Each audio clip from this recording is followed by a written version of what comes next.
Salam damai sejahtera teman-teman semua, Bapak Ibu Saudaraku sekalian. Saya ucapkan terima kasih buat kalian semua yang sudah mampir ke channel ini, bahkan yang sudah mensupport, mendukung perkembangan channel ini. Kita pakai untuk menjadi saluran berkat bagi banyak orang. Nah, teman-teman semua, saya akan membagikan video ini. Video ini menurut saya sangat penting sekali untuk kita bahas dan untuk saya bagikan buat teman-temanku sekalian. Ini berhubungan dengan praktik-praktik palsu beberapa orang yang telah melakukan praktik ini. Di antaranya disebutkan dalam video ini ada beberapa habib gadungan ataupun ulama-ulama gadungan yang telah melakukan pembohongan publik ya. Terutama ada beberapa hadis yang disebutkan dalam video ini. Teman-teman, apakah di Kristen juga ada seperti itu? Banyak sekali teman-teman. Nanti kita akan bongkar nanti di video berikutnya ya. Apakah ada pendeta-pendeta gadungan atau hamba-hamba Tuhan gadungan yang menjual agama untuk meraup keuntungan demi untuk kepentingan mereka? Banyak sekali yang sudah membohongi umat untuk mendapat keuntungan untuk kepribadian mereka, teman-teman. Nah, oleh karena itu, video berikut ini adalah seorang guru gembul yang telah membongkar praktik-praktik gadungan ya. Praktik-praktik palsu yang dilakukan oleh beberapa orang di dalam video berikut ini. Salah satunya adalah seorang habib yang terkenal yang disanjung-sanjung dan dimuliakan oleh pengikutnya. Sesungguhnya teman-teman ya, untuk membaca huruf Arab aja katanya masih terbalik atau tidak fasih membaca huruf Arab. Apakah dia lantas cocok untuk menyandang gelar Habib? Ya, ini videonya teman-teman. Silahkan ikutin, jangan di skip. Kita akan bahas sampai selesai. Kasus serupa tapi di bidang yang lain. Bagaimana ceritanya kalau ada ulama gadungan? Ya, Ulama apakah gadungan. ulama gadungan yang dimaksud itu juga boleh dijebloskan ke penjara gara-gara dia adalah ulama palsu? Saya tidak menuduh seseorang, tetapi mari kita berdiskusi karena kemarin itu ada sebuah kejadian yang juga cukup unik. Pak Refli Harun kemarin mengundang Pak Bahar bin Smith, Pak Habib Bahar, untuk ya ada di podcastnya. Dalam dialog yang cukup panjang itu, sekitar 2 jam kurang, itu ternyata ada selipan yang kemudian menjadi viral di mana-mana, yaitu bahwa ternyata Pak Habib Bahar tidak bisa membaca Arab gundul. Jadi pas diminta membaca, gagap sekali gitu, panik gitu. Oh, ayo, gimana? Teman-teman ya, kita melihat ini adalah seorang Habib Bahar yang sudah terkenal berceramah di mana-mana, pengikutnya banyak, disanjung-sanjung, ternyata masih gelagapan membaca huruf Arab ya, huruf Arab. Inilah yang terjadi teman-teman ya. Nah, inilah yang dimaksud oleh Habib gadungan atau Habib palsu teman-teman. Karena apa? Mereka memang belum saatnya untuk menyandang gelar. Tetapi karena harta kekayaannya, sehingga ia ngetren di mana-mana, diundang untuk berceramah di mana-mana, tapi sesungguhnya belum paham mengenai hakikat agama itu sendiri. Nah, coba mari kita simak lagi video selanjutnya. Gimana ya? Tapi ya ya begitulah seperti itu ya. Agak gagap. Kemudian saya baca terjemahannya saja ya, Arabnya soalnya nanti lama gitu ya. Tapi pada akhirnya ya karena situasi dan kondisi jadi dibaca juga Arabnya. Cuman yang agak uniknya itu adalah selain sangat belepotan, sangat gelagapan, ternyata membacanya juga dari kiri ke kanan sama seperti Bacanya masih belepotan, masih gelagapan, ya, dan bacanya juga belum benar katanya. orang membaca huruf Latin gitu. Ini kan benar-benar aneh loh. Kok bisa seperti itu gitu? Bagaimana ceritanya ada seorang pemimpin pondok pesantren dengan ribuan santrinya ternyata tidak bisa baca Arab gundul. Saya mohon maaf baca juga Arabnya. Ya, Cuman yang agak uniknya itu adalah selain sangat belepotan, sangat gelagapan, ternyata membacanya juga dari kiri ke kanan sama seperti orang membaca huruf Latin gitu. Ini kan benar-benar aneh loh. Kok bisa seperti itu gitu? Bagaimana ceritanya ada seorang pemimpin pondok pesantren dengan ribuan santrinya ternyata tidak bisa baca Arab gundul. Saya mohon maaf ya. Jadi maksud tidak bisa baca Arab gundul itu yaitu karena hurufnya benar, dibacanya benar, tapi kata-katanya itu jadi terbalik semuanya gitu. Dan ini tentu saja menjadi sangat viral dan khususnya ada banyak sekali saya melihat ada puluhan santri yang kemudian mereaksi video itu ya, dan kemudian memberikan penjelasan bahwa cara baca yang benar itu adalah seperti ini dan seperti ini begitu ya. wow teman-teman, ini sangat lucu juga ya. Kemudian pen- eh, video ini viral dan juga ada beberapa santri yang menanggapi cara cara membaca Arab gundul ya oleh Habib Bahar ini. Dan santri-santri kemudian mengajarkan Habib Bahar agar membaca huruf Arab itu baca dengan benar. Ini sangat lucu teman-teman, masa seorang Habib diajarkan oleh santri-santri ya. Ini sangat lucu. Nah, coba kita simak lagi penjelasan Pak Guru Gembul di video berikut ini. Nah, jadi sekarang kalau misalkan kita cari kriteria ulama itu seperti apa, mari kita sama-sama menelaah apakah Pak Habib Bahar masuk ke dalam kategori ulama. Maksudnya adalah kalau keulamaan itu dilihat dari bagaimana akhlaknya, saya mohon maaf ya, kita objektif saja.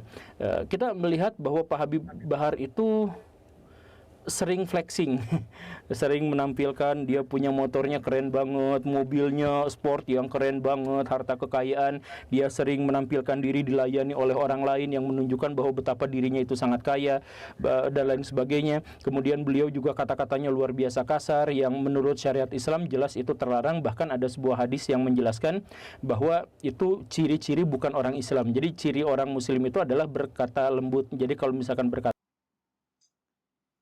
Wow, teman-teman, inilah ciri-ciri orang Islam. Jadi apa yang disampaikan oleh Habib-Habib Bahar, ya, salah satunya Habib Bahar ataupun ustadz-ustadz, yang kalau misalnya sering mengucapkan kalimat-kalimat penghinaan, menjelekkan iman orang lain, menjelekkan Tuhan orang lain, memfitnah, apakah mereka orang Islam? Tentu mereka bukan orang Islam, teman-teman ya. Apa yang disampaikan oleh Pak Guru Genhul dalam video ini, ternyata ini bukti bahwa orang-orang tersebut bukanlah orang Islam. Karena apa? Mereka tidak memahami hakikat agama Islam itu yang sesungguhnya. Karena agama Islam itu mengajarkan damai, mengajarkan sukacita, mengajarkan keramahan kepada banyak orang. Artinya apa? Tidak berbicara sewenang-wenangnya. Artinya ketika mereka berceramah, berbicara, tentu hal-hal yang perlu mereka jaga itu adalah menciptakan suasana yang baik, aman, dan damai. Bukan sebaliknya, seperti beberapa ustadz yang mungkin saat ini saya sebut salah satu ustadz saja. Ustadz Abdul Somad yang sering membawa-bawa nama Tuhan orang Kristen. Ya, di salib itu ada jin kafir. Di salib itu ada jin kafir yang berteriak-teriak. Jadi ketika teman-teman masuk ke rumah sakit ketemu salib, maka itu adalah jin kafir. Maka hati-hati masuk ke rumah sakit orang Kristen. Nah, teman-teman semua, itu salah satu ciri-ciri seorang ustadz yang selalu berceramah mengeluarkan hinaan terhadap Tuhan orang lain. Apakah dia adalah agama Islam? Apakah dia benar-benar cerminan agama Islam itu? Ya, apa yang disampaikan oleh Guru Gembul sudah jelas bahwa ada sebuah hadis yang mengatakan bahwa orang-orang tersebut bukanlah aja menganut ajaran Islam yang benar. Coba kita simak video berikutnya. kata kasar itu adalah bukan orang Muslim gitu ya, dan lain sebagainya gitu. Ada banyak sekali seperti itu. Nah, kemudian beliau juga berkali-kali masuk ke pengadilan gara-gara misalkan melakukan penganiayaan dan sebagainya. Nah, jadi dalam konteks akhlak kayaknya kita susah untuk bisa menemukan kriteria ulama yang pas pada diri beliau itu. Kalau misalkan kita juga melihat bahwa kriteria ulama itu dilihat dari keilmuannya, maka kita juga tidak menemukan itu karena sudah terbukti ternyata membaca Arab gundulnya juga terbalik. Atau misalkan ulama itu secara umum bisa saja menguasai ilmu tertentu dan kita juga sampai sekarang tidak mengetahui beliau punya spesialisasi di bidang apa gitu, apakah ilmu ekonomi gitu atau ilmu matematika dan sebagainya. Maka itu juga tidak. Jadi kriteria ulamanya itu yang semacam apa? Nah, pada konteks inilah pada akhirnya kita bisa menduga-duga ternyata banyak sekali ulama-ulama gadungan di Indonesia atau ulama palsu yang meraup keuntungan yang sangat besar dengan berjualan agama itu, dengan ceramah di mana-mana dan sebagainya, dan buka pesantren di mana kemudian bikin bisnis-bisnis syariah, bikin apa segala rupa, dan akhirnya dia mendapatkan keuntungan yang sangat luar biasa, padahal ternyata beliau gadungan. Wow, teman-teman ya. Saya mengharap teman-teman bisa memberikan komentar sesuai dengan apa yang kita simak bersama di video ini ya. Jika teman-teman setuju, apakah ada ulama-ulama gadungan atau habib-habib gadungan, silahkan memberikan komentar. Karena apa? Apa yang dibongkar oleh Guru Gembul dalam video ini memang saya setuju. Bukan saja di Islam teman-teman ya, habib-habib gadungan, ulama-ulama gadungan, tetapi di Kristen juga banyak sekali teman-teman. Ya, mereka berkhotbah atau berceramah di mana-mana, membawa nama Tuhan, membawa agama Kristen, tetapi sesungguhnya mereka hanya untuk mencari keuntungan untuk kepentingan diri mereka sendiri. Dan inilah merupakan pengajaran-pengajaran sesat. Kalau di Kristen itu disebut adalah pengajaran-pengajaran sesat yang mengatasnamakan agama, mengatasnamakan Tuhan. Sesungguhnya mereka itu hanya untuk uh, mendapat keuntungan, meraup keuntungan untuk diri mereka sendiri. Itulah merupakan ajaran-ajaran sesat yang saat ini bahkan ramai di media sosial yang kita lihat, ya. Dan itulah merupakan ciri-ciri pengajaran sesat, teman-teman, ya. Dan saya setuju apa yang disampaikan oleh Pak Guru Gembul dalam videonya ini adalah untuk membongkar praktek-praktek seperti ini.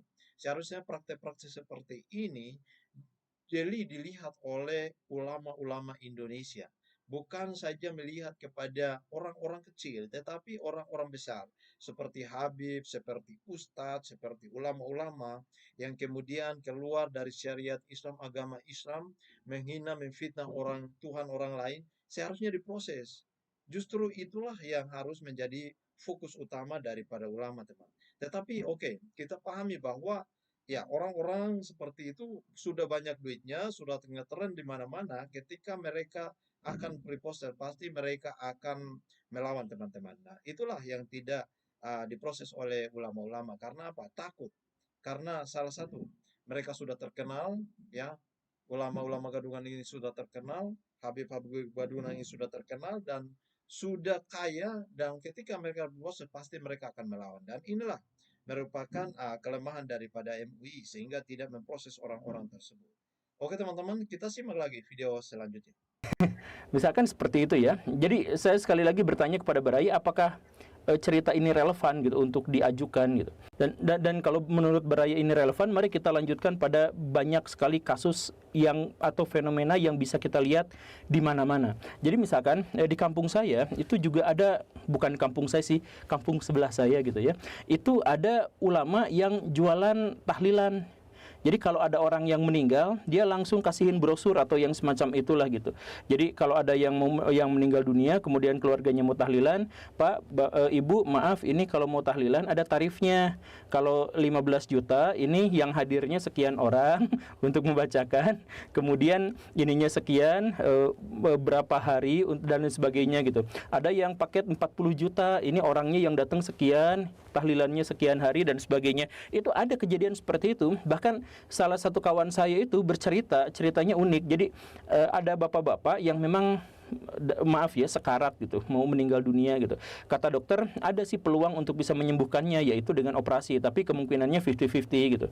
Nah, keluarga itu langsung berembuk dan mengambil sebuah kesimpulan dan keputusan. Daripada 50-50 operasi seperti itu, mendingan uang yang memang sudah ada itu, daripada dialokasikan buat operasi, mendingan dialokasikan, ya udah pasrahkan saja beliau meninggal, ini karena ada jatah uang untuk tahlilan, karena biaya tahlilan itu sangat mahal gitu. Nah, itu ada ulama, dalam tanda kutip ya, ulama-ulama yang jual paket itu gitu.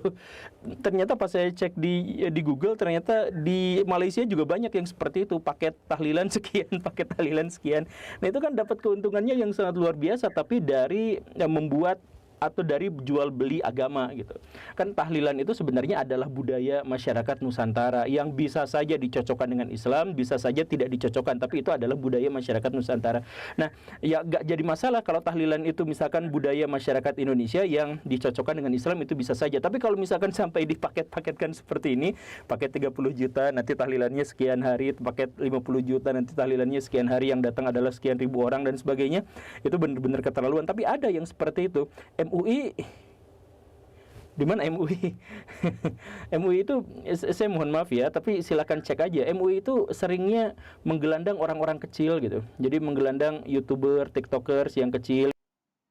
Uh, saya akan menanggapi hal ini, teman-teman, ya.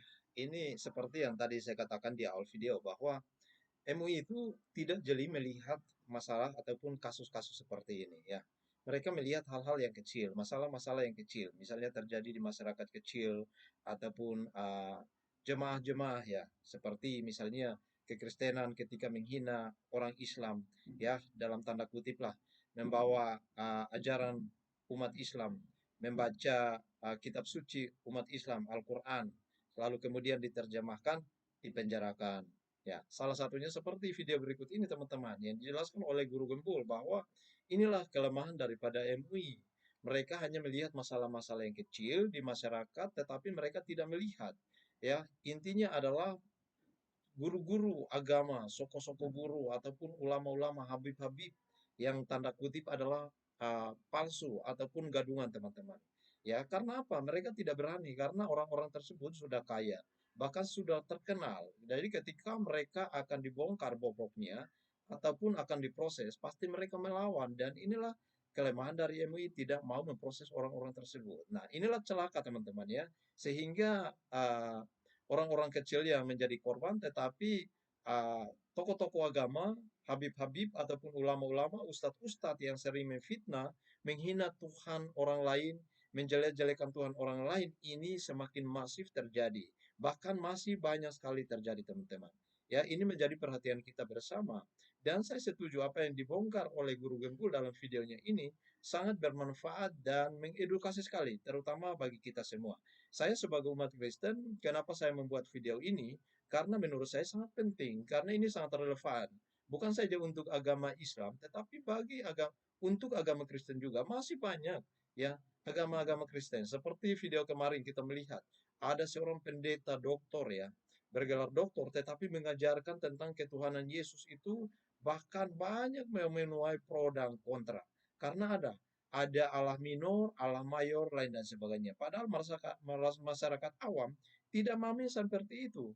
Jadi inilah yang kemudian disalah tafsirkan oleh para dokter-dokter atau pendeta-pendeta besar, lalu kemudian interpretasikan bahwa seolah-olah kita udah salah beriman kepada Tuhan. Ya, banyak-banyaklah teman-teman ya. Jadi tidak cukup saya akan jelaskan di sini, tetapi saya fokus dalam penjelasan video berikut ini. Gitu itu bisa sama mereka ditangkap penistaan agama dan sebagainya.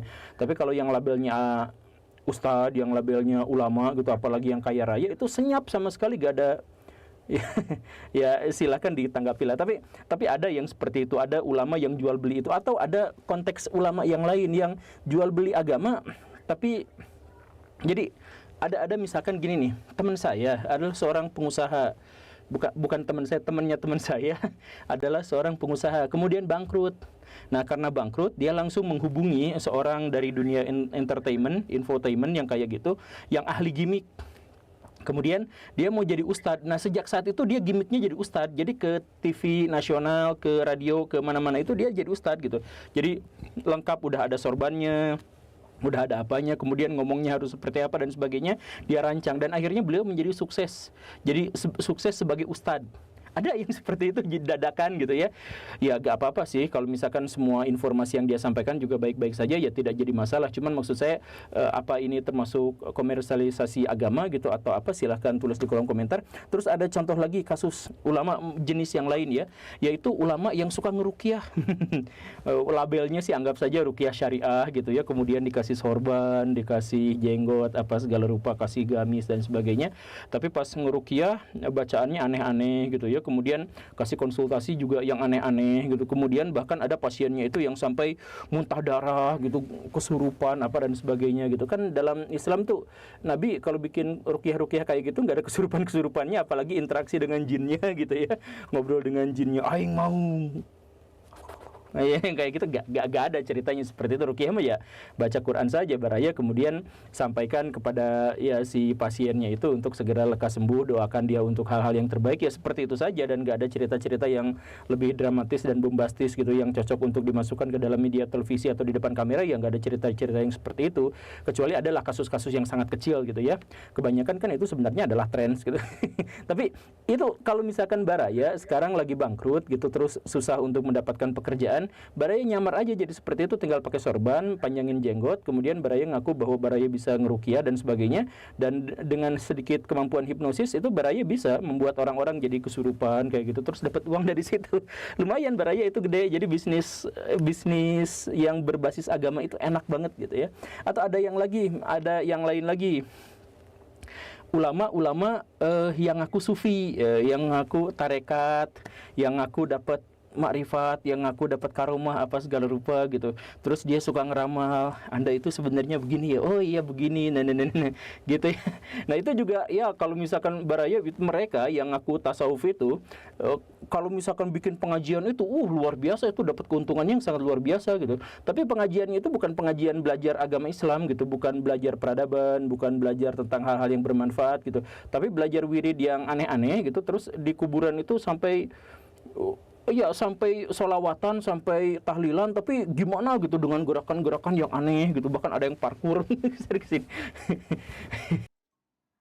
Oke, teman-teman, itulah merupakan video kita pada kesempatan ini dan semoga mengedukasi teman-temanku ya untuk memilih guru mana yang benar, mana yang palsu, atau mana yang uh, benar, teman-teman ya.